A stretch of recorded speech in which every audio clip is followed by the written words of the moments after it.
예, 부동산 경제론 11주차 두 번째 시간입니다. 지난 첫 번째 시간에서 이제 임대료 상한제 효과에 대해서 살펴봤었죠. 그래서 단기적인 효과와 장기적인 효과가 다르게 나타난다. 그래서 단기에 있어서는 아무런 사회적 비용 없이 원래의 목적을 이룰 수 있다라고 하는 결과를 가져올 수 있는데요. 장기적으로는 그렇지 않다라고 하는 걸 이제 생각을 해봤습니다. 그래서 그 부분에 대해서 임대료 규제의 부작용에 대해서 이제 또 한번 생각을 해보려고 하는데요. 마찬가지로 강의안을 올려놓고 강의안을 보면서 진행을 하도록 하겠습니다. 강의안 63쪽입니다. 그래서 임대료 규제는 임대료 상한제죠. 그래서 임대인의 생산자잉여 일부를 임차인에게, 즉 소비자들에게 재분배하려는 정책이다라고 생각해 볼 수 있습니다. 그런데 이렇게 임대료 상한제를 갖다가 시행을 하다 보면 주택 공급 물량이 감소하고 경제적 후생이, 즉 총이여가 감소하는 결과를 가져온다라고 이제 생각해 볼 수 있습니다. 이것이 이제 장기적인 효과입니다. 그래서 사회적으로 효율성의 손실을 감수하더라도 저소득층의 주거를 보호하는 것이 바람직하다라고 하면, 그러면 임대료 상한제, 임대료 규제 정책은 좀 정당성을 가질 수 있다라고 생각해 볼 수 있습니다. 그렇긴 하지만 공급 물량이 감소하기 때문에 우리가 그 앞에 강의한 앞쪽 오른쪽 그림을 통해서 살펴보면 H0에서 H1으로 공급 물량이 감소하는 걸 찾아볼 수 있었죠. 그래서 공급 물량이 감소하기 때문에 임대료 규제가 소수의 사람들, 그러니까 소수의 임차인들, 그러니까 H1만큼까지 빌릴 수 있는 그런 소수의 사람들에게만 혜택을 줄 수 있고, 그다음에 누구는 혜택을 받고 또 누구는 혜택을 받지 못하는 이런 이제 형평성의 문제가 또 제기가 될 수 있습니다. 그래서 규제 전 시장 균형에서 주택 수요량은 H0였는데 규제 하에서, 규제 도입 후에는 수요량이 H 프라임으로 이제 늘어나는 거죠. 그래서 그러면 정부가 규제를 도입하려는 의도는 H0만큼의 수요를 가지는 임차인들에게 도움을 주려는 것이었는데, 근데 이 임대료 상한제 때문에 임대료가 하락하면 새로운 수요가 창출이 됩니다. H1에서 H 프라임까지 초과 수요가 이제 발생을 하게 되죠. 그러면 이런 초과 수요는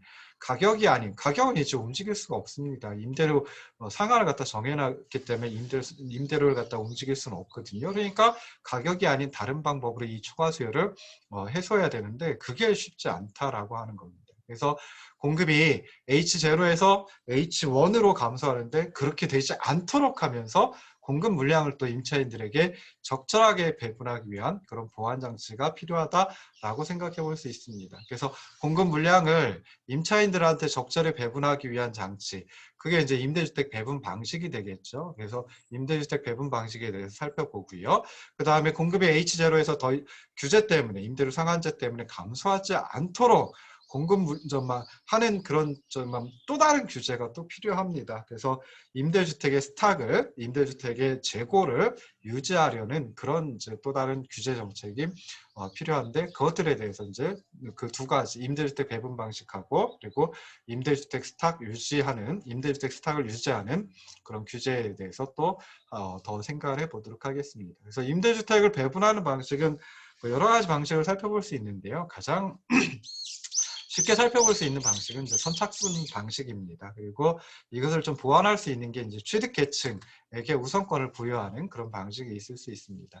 그래서 선착순 방식은 가장 손쉬운 방법인데요. 수요자들 사이에 임대주택을 배분하는 가장 손쉬운 방법인데, 임대주택마다 대기자 명부를 작성해가지고 집이 비면 1순위 대기자에게 기회를 주는 그런 방식이 이제 선착순 방식이다라고 생각을 해볼 수 있습니다. 그런데 그러니까 대기자 명부의 관리를 임대인에게 맡긴다라고 하면, 그러면 뭐 뇌물을 주고 명부를 조작한다든지 아니면 뭐 암시장을 통해 가지고 주택 임차권 거래가 성행한다든지 뭐 이런 우려가 커질 수밖에 없습니다. 그래서 임대료 규제를 담당하는 관료들이 아예 그 대기자 명부의 관리를 감시 감독하거나, 아니면 아예 처음부터 그 관련 부서가 도시 전체의 대기자 명부를 종합적으로 관리하는 뭐 그런 이제 방법이 또 있을 수 있겠죠. 그래서 이렇게 이제 선착순으로 임대주택을 배분하는 방식이 있고요.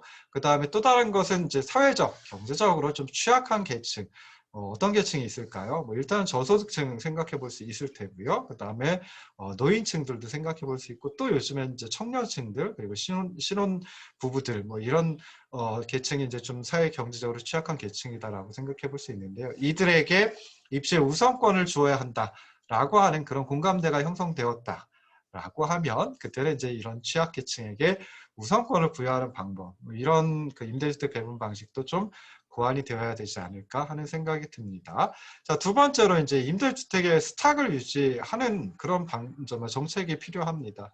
그래서 임대주택의 스탁을 유지하는 거, 임대주택 재고를 유지하는 거, 이 정책은 수요자들 사이에 주택을 배분하는 방식, 즉 임대주택 배분 방식보다 더 어렵다라고 생각해 볼 수 있거든요.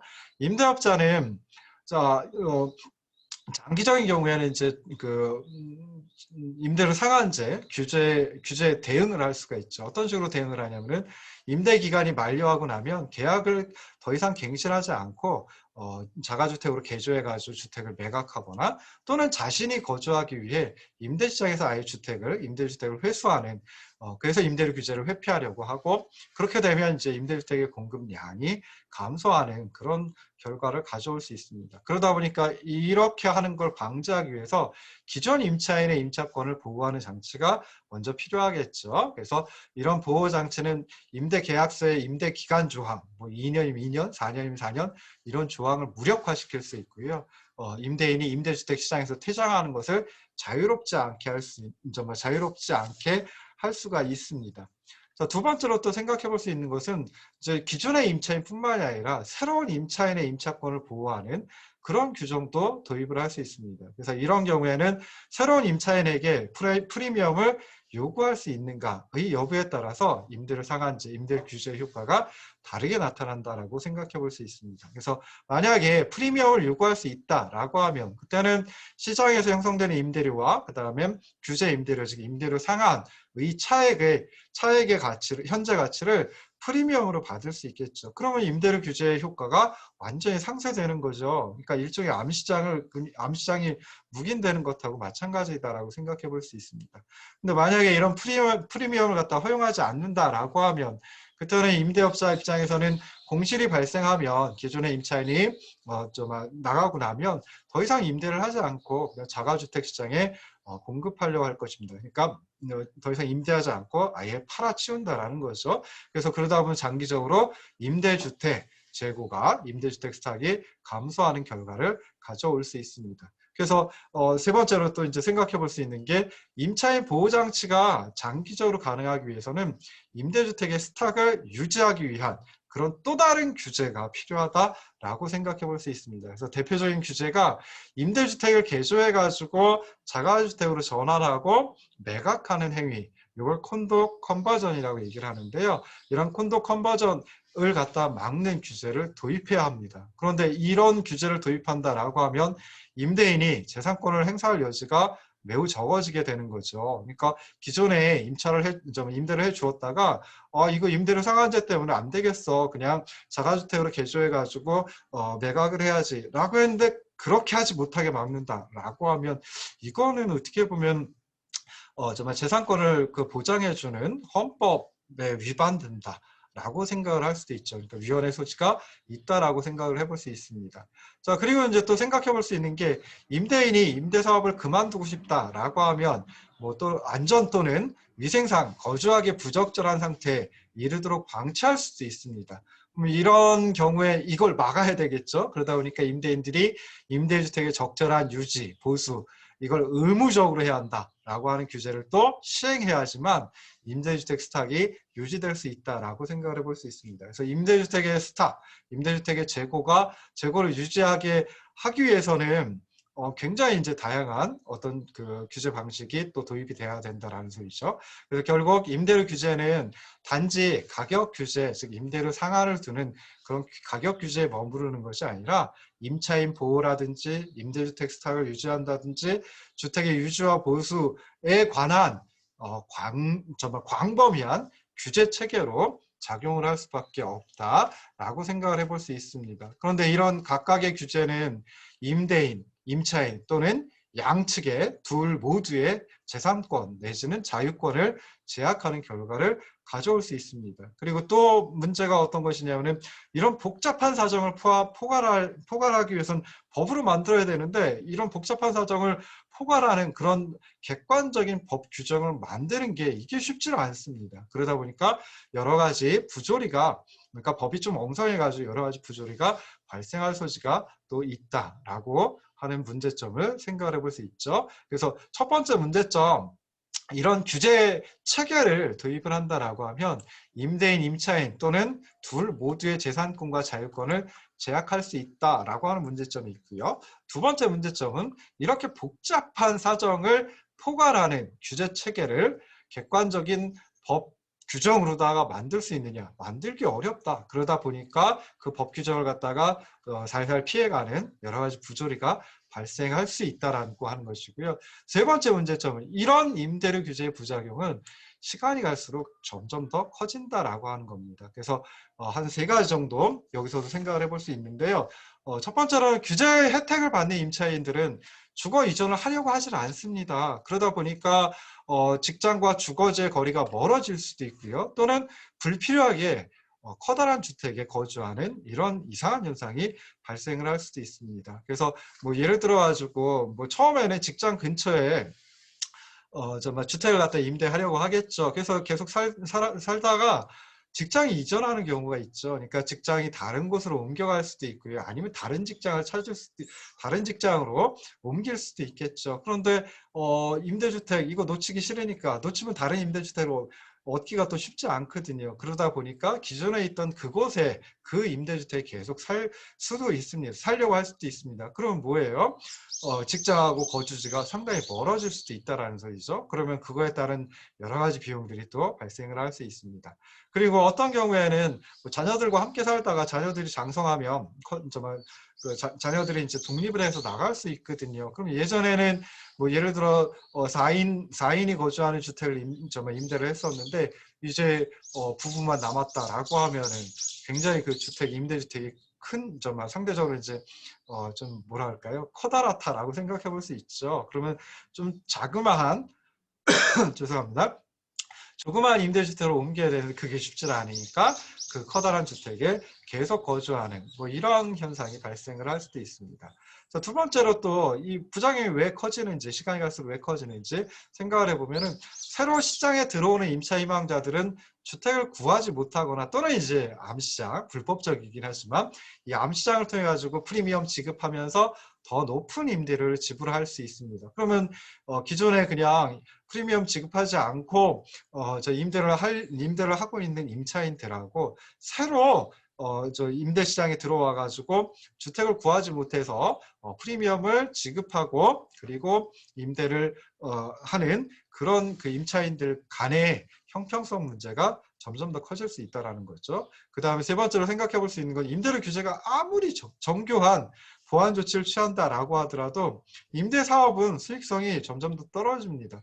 그러다 보니까 장기적으로 임대주택에 정말 더 이상 임대주택을 만들려고 하지 않을 테고요. 그러다 보면 임대주택 재고가 줄어들고 그다음에 시간이 흘러가니까 그 임대주택의 질도 저하가 될 수밖에 없죠. 근데 새로운 임대주택은 만들어지질 않습니다. 그래서 이에 따른 사회적 비용이 시간이 가면 갈수록 점점 더 커질 수 있다라고 생각해 볼 수 있죠. 그래서 결국 임대료 규제로 인한 임대인의 피해가 임차인이 받는 혜택보다 훨씬 더 커지는 그런 경우가 나타날 수도 있다라고 하는 것까지 생각을 해보시면 좋을 듯 싶습니다.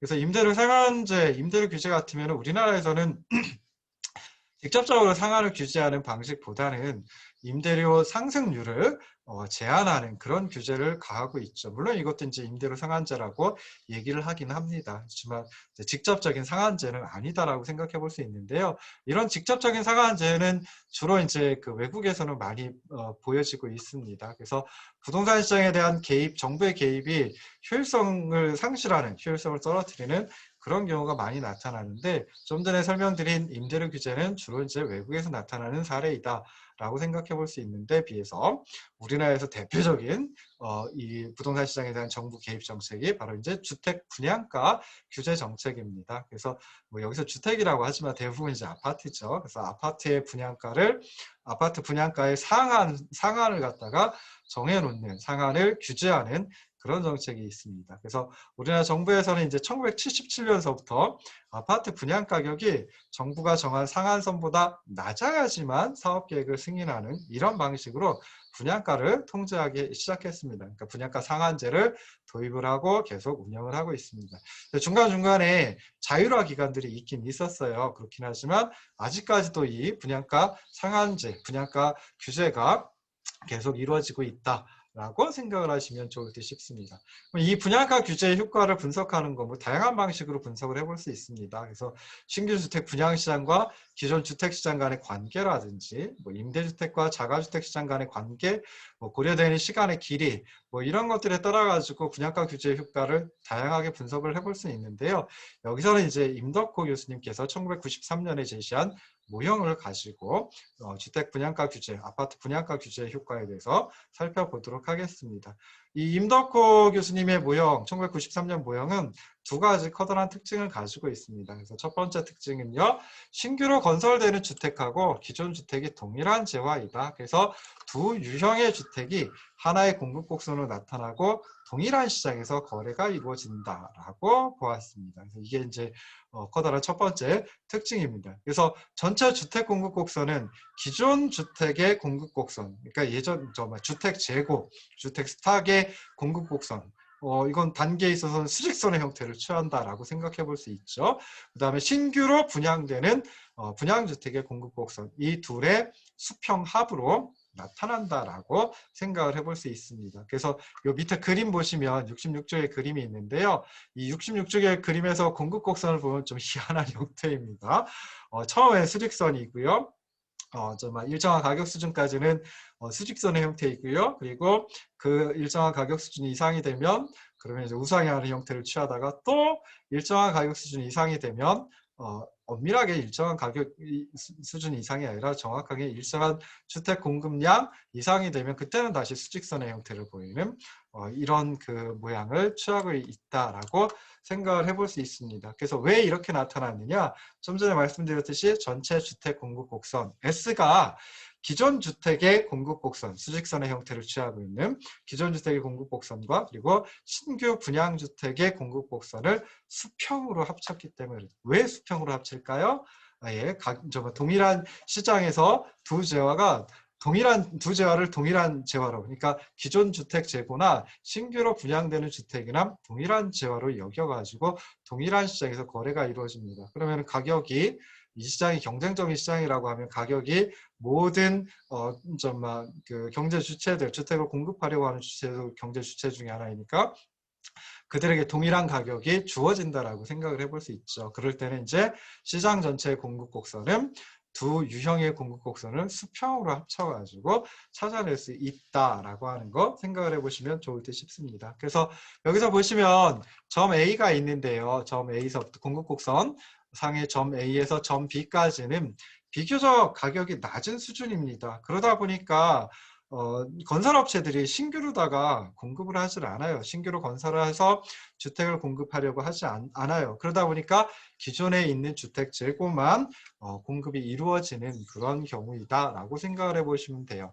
근데 가격이 B라고 하는 B점의 높이보다 가격이 더 높다라고 하면 그럼 어떻게 되겠어요? 신규로 건설업체들이 신규로 건설을 해서 공급을 하려고 하겠죠. 그러다 보니까 가격이 높아지면 그거에 따라 가지고 신규로 공급하는 양이 더 많아집니다. 그래서 기존 주택의 공급량에다가 신규 공급량 합치면 이렇게 우상향하는 형태가 되고요. 자, 그 다음에 이제 점 C가 되면 그때 이제 다시 점 C 이상에서는 공급 곡선이 수직선의 형태를 취하는데요. 자, 이때는 이제 생산 요소의 생산 요소 특히 이제 택지의 공급이 제한적이기 때문에 그렇습니다. 그래서 어떤 도시에서 가용할 수 있는 택지, 토지의 양은 정해져 있죠. 그 도시가 그 도시가 점점 더 면적이 넓어지지 않는 이상 그런 경우가 드물죠. 그래서 그러다 보니까 토지의 양은 제한이 돼 있습니다. 그러니까 당연히 주택 용지, 택지 양도, 택지도 제한이 될 수밖에 없다라고 생각해 볼 수 있습니다. 그래서 가격이 아무리 높아져봤자 이 수준 이상에서는 시점 위에서는 가격이 아무리 높아져봤자 더 이상 택지가 없어서 만들어내고 싶지만 주택을 만들어서 공급하고 싶지만 그렇게 하지 못하는 경우이다.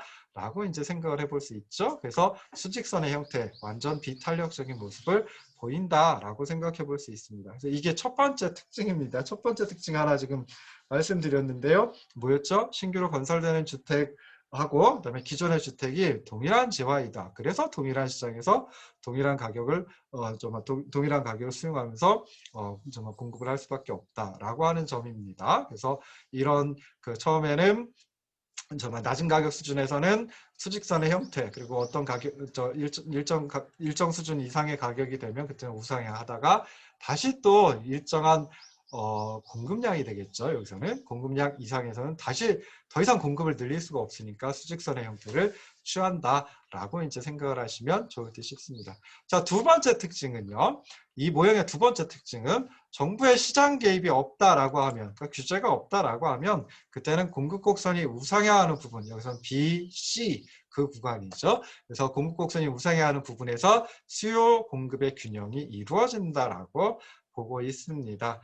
그렇지 않으면 이상한 일들이 발생하겠죠. 그 현실에서도 당연히 이렇게 나타납니다. 그래서 수요곡선 D하고 공급곡선 S하고 수요곡선 D 그리고 공급곡선 수요곡선은 그냥 우하향하는 형태 우리가 일반적으로 알고 있는 그런 형태입니다. 그리고 공급곡선 이상한 모양의 공급곡선이 있는데 그 공급곡선이 우상향하는 B, C 구간에서 균형을 이룬다. 그래서 여기서 보시면 수요곡선과 공급곡선이 만나는 이 제로점이 이제 균형 상태가 되고요. 그때 균형 가격은 P0 그리고 균형 공급량은 H0이다 라고 생각을 하시면 좋겠습니다.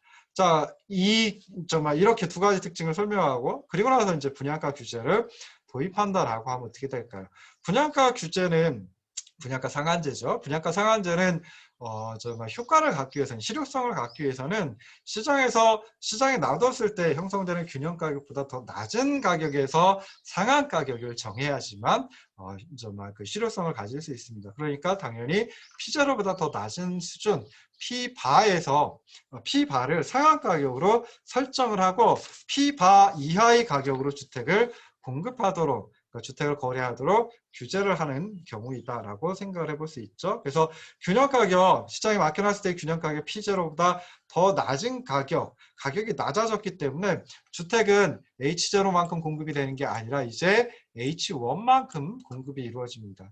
다시 얘기해가지고 자, 그냥 시장에 맡겨놨을 때 이 제로점이 균형점이 되지만 정부가 분양가 상한제를 도입해서 실행에 옮겼다라고 하면 그때는 P바의 상한 가격을 넘어서는 초과하는 가격을 지불하거나 지불을 받으면 안 되는 거죠. 이 가격에 주택을 분양하면 안 된다라는 소리예요. 불법이라는 거고요. 그러면 이제 일단 승인이 안 납니다.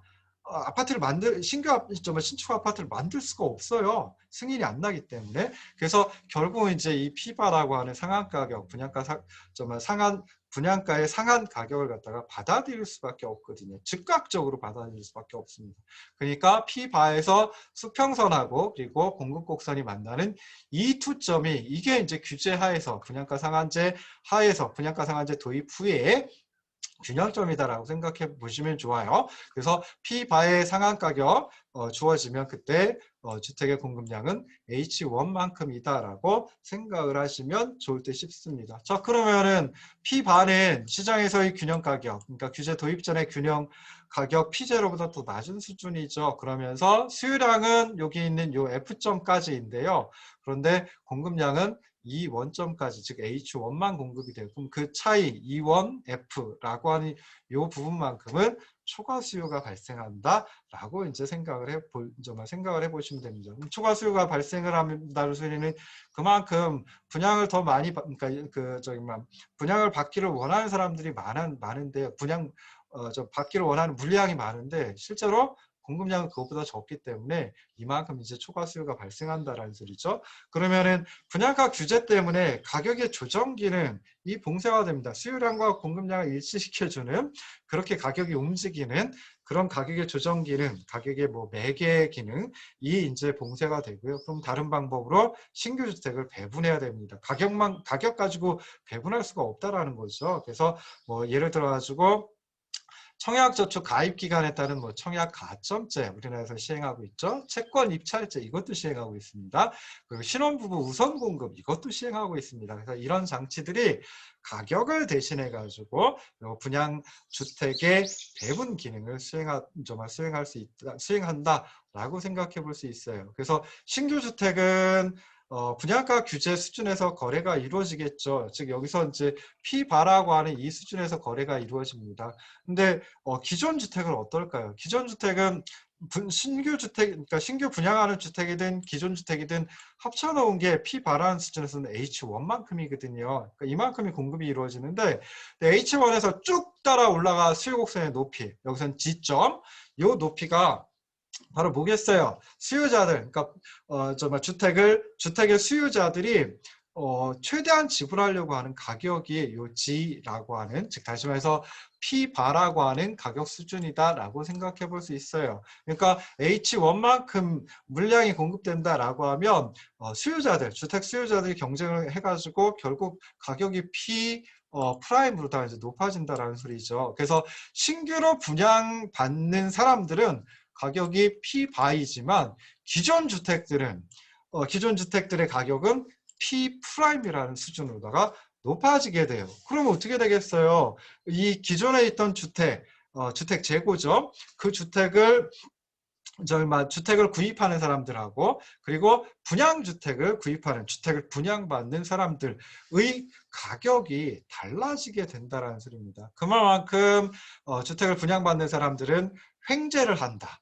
라고 이제 생각을 해볼 수 있죠. 얼마만큼 횡재를 하냐면은 여기서 이 원과 G만큼의 차이, 가격으로 따지면 P'과 P바만큼의 차이, 이만큼 이제 횡재를 한다라고 생각을 해볼 수 있습니다. 그래서 여기서 보면은 이제 그러니까 분양받는 사람들은 그렇지만 기존 주택을 구입하는 그런 나머지 소비자들 입장에서는 규제가 없었을 때는 피자럴 가격의 주택을 구입할 수가 있었는데, 매입할 수가 있었는데, 이제는 이 분양가 상한제라고 하는 규제 때문에 더 높은 가격 피바를 지불해야지만 주택을 매입을 할 수가 있게 되는 거거든요. 그럼 이거는 분양을 받는 사람들하고 그냥 기존 주택을 매입하는 사람들하고 수요자들 사이에 뭔가 좀 그 형평성의 문제가 생기는 거 아니냐라고 생각해 볼 수 있습니다. 자, 이게 이제 형평성 측면에서 살펴볼 수 있는 거고요.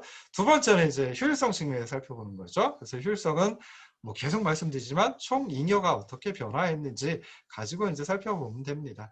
여기서 제가 여기 또 표기를 안 해놨는데요. 여기 수요 곡선이 쭉 따라가가지고 가격축, 종축하고 만나는 점을 H점이라고 한번 해봅시다. 여기 F점이 있어가지고 F점이라고 못하고요. H점이라고 한번 해보자고요. 그리고 나서 이제 설명을 좀 드릴 수 있는데요. 자, 일단은 이것도 이제 뭐 사실 그 수직선의 형태가 공급 곡선의 수직선의 형태가 아니니까 생산 비용이 들어간다라는 소리예요. 그래서 여기서는 이제 주택이 거래되는 수량까지 수요 곡선 아래에 있으면서 공급 곡선 위에 있는 면적, 그게 이제 총이익이다라고 생각을 하시면 돼요. 자, 그러면은 규제 전의 총이익은 H0만큼 주택이 공급이 됩니다. 즉 다시 말해서 주택의 거래량이 H0니까 H0까지 수요 곡선 아래에 있으면서 공급 곡선 이상하게 생긴 이 공급 곡선 위에 있는 면적이거든요. 그러면은 따져보면 다각형입니다. 그래서 다각형 O, 그다음에 여기 있는 점을 H점이라고 했죠. H, E0, BA 이렇게 이상하게 생겨먹은 살짝 이거 뭐하고 비슷할까요? 이거 그러니까 집을 갖다가 그림으로 찌를 때 오른쪽 부분하고 비슷하죠. 그 반으로 나눠 가졌다고 오른쪽 부분. 그래서 이제 하나, 둘, 셋, 넷, 다섯 오각형이네요. 그래서 오각형 O, 그다음에 이쪽에 있는 점을 H, E0, BA 이게 뭐라고요? 규제 전 주택가 분양가 그 분양가 상한제 도입 전에 총이여이다라고 생각해 볼 수 있어요. 그럼 분양가 상한제를 도입한 이후에 총이여는 얼마가 될까? H1까지 거래가 이루어집니다. 그러니까 H1까지 수요 곡선 아래에 있으면서 공급 곡선 위에 있는 면적. 그러니까 이 경우는 하나, 둘, 셋, 넷, 다섯 해서 육각형이 되네요. 그래서 육각형 O, 이쪽에 있는 점 HG라고 했죠. 그다음에 G, E1, B, A 이렇게 이어놓은 이 육각형이 이제 분양가 규제 도입 후에 총이여이다라고 생각해 볼 수 있어요. 그러면 총이여가 줄어들었죠. 얼마만큼 줄어들었냐면은 삼각형 E1, G20만큼 줄어들었다라고 생각해 볼 수 있습니다. 그래서 총이여가 규제 도입으로 인해서 줄어들었기 때문에 얼마만큼 삼각형 E1, G20만큼 줄어들었기 때문에 이런 분양가 규제는 당연히 효율적이지 못하다. 자원 배분의 주택이라고 하는 자원의 배분을 정말 효율적으로 하지 못하게 한다라고 생각을 해볼 수 있습니다. 그래서 이렇게 해가지고 효율성 측면에서 살펴봤는데요. 앞에서 정말 임대료 상한제 효과 하고 난 다음에 임대료 상한제 뭐 부작용 정말 부작용이 있기 때문에 여러 가지 또 규제 체계를 하나가 아니라 일련의 규제 체계를 도입을 해야 되는데 뭐 그렇게 도입한다라고 해서 성공할 수 있느냐? 또 여러 가지 부작용이 또다시 나타날 수 있다라고 하는 걸 설명드렸죠. 여기서도 마찬가지로 분양가 상한제를 도입을 한다라고 하면은 여러 가지 보완 조치들, 그러니까 보완 조치이면서 규제들이 이제 또다시 들어와야 됩니다. 그래서 한 3가지 정도 생각을 해볼 수 있는데요. 자, 주택을 분양받는 것 자체가 큰 횡재입니다. 그러다 보니까 이런 기회를 좀 공평하게 배분하기 위한 주택 공급 규칙이라고 하는 게 필요하고요. 그래서 실제 우리나라에도 주택 공급 규칙이라고 하는 법령이 있습니다. 그다음에 두 번째로는 고소득층보다는 저소득층에게 이런 기회를 더 많이 주는 게 바람직하다. 형평성 측면에서 바람직하다라고 생각해 볼 수 있죠. 근데 저소득층이 분양주택을 분양받는다. 아파트를 분양받는다라고 해도 저소득층이니까 주택 매입 자금이 많지는 않습니다. 그러다 보니까 좀 주택의 규모를 적게 유도하는 그런 규제도 또 필요하다라고 생각해 볼 수 있고요. 세 번째는 이런 규제 때문에 당연히 건설업체들은 수익성이 낮아질 수밖에 없습니다. 그죠? 분양가가 애초에 시장에 맡겨놨을 때 형성되는 그 가격 수준보다 균형 가격 수준보다 분양가 상한이 더 낮기 때문에 당연히 수익성이 낮아지거든요. 그러면 건설업체들이 주택 건설 안 하려고 하겠죠. 그러면은 그 수익성을 맞춰주기 위해서 택지를 낮은 가격에, 그러니까 주택을 만들기 위해서, 주택을 건설하기 위해서는 그 택지가 필요한데 그 생산 요소죠. 그래서 그 택지를 낮은 가격에 공급하는 그렇게 하려면 이제 공영 개발이 필요한 거죠. 택지를 공영 개발, 그러니까 택지를 우리나라 같은 LH 공사에서 만들어가지고 공급을 한다든지 이런 공영 개발 제도도 도입을 해야 되는 게 필수적이다라고 생각을 해볼 수 있습니다. 그래서 오늘은 임대료 상한 규제와 그리고 분양가 상한 규제, 둘 다 이제 상한 규제죠. 그래서 이런 규제의 효과들에 대해서 살펴봤습니다. 그래서 규제 단기적 임대료 상한제 같으면 정말 단기적인 효과, 장기적인 효과 나눠서 살펴봤고요. 그리고 그 부작용이 나타날 수밖에 없다. 그러다 보면 또 다른 일련의 규제 체계를 도입을 해야 되는데 도입을 하더라도 또 여러 가지 문제점들이 나타날 수 있다는 걸 살펴봤습니다. 분양가 상한제 효과에 대해서 이제 임덕호 교수님의 1993년 모형을 가지고 이제 설명을 드렸는데요. 여기서도 이제 경제적 효과에 대해서 살펴봤고요. 형평성, 효율성 이런 측면에서 살펴봤고요. 그리고 이제 보완하는 여러 가지 또 다른 규제들 도입해야 된다. 규제가 아니더라도 정책을 도입해야 된다라고 하는 것까지 살펴봤습니다. 긴 시간 동안 들어주셔서 고맙습니다. 고생하셨습니다.